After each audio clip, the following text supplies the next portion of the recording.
अस्सलामुअलैकुम friends, global bird flowers में खुश आमदीद। दोस्तों, आज की वीडियो में आप लोग मुलाहिज़ा कर सकते हैं कि एक रिंग नेक पैरट मौजूद है जो कि हैंड टेम है, टॉकिंग बर्ड है।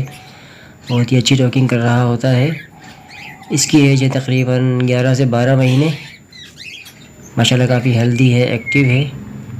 वीडियो में आप लोग मुलाहिज़ा कर सकते हैं, बहुत ही ज़बरदस्त टॉकिंग पर है। स्क्रीन पर नंबर मौजूद है। 7,000 रुपये इसकी डिमांड की जा रही है।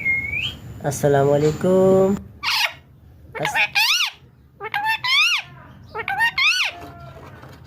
अल्लाहू माशाल्लाह। सलाम करो। अब सलाम करो। रोटी खानी है? रोटी का है? रोटी दो। अल्लाह रोटी का है। अल्लाह रोटी तो खा लो। अल्लाह अल्लाहू बोलो। अस्सलाम वालेकुम बोल। सलाम करो। अस्सलाम वालेकुम। अल्लाह सलाम कर लो। अस्सलामुअलैकुम। अस्सलाम वालेकुम।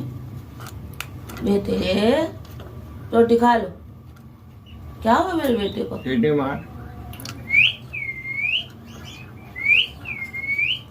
सलाम करो। बुरी बात सलाम करो।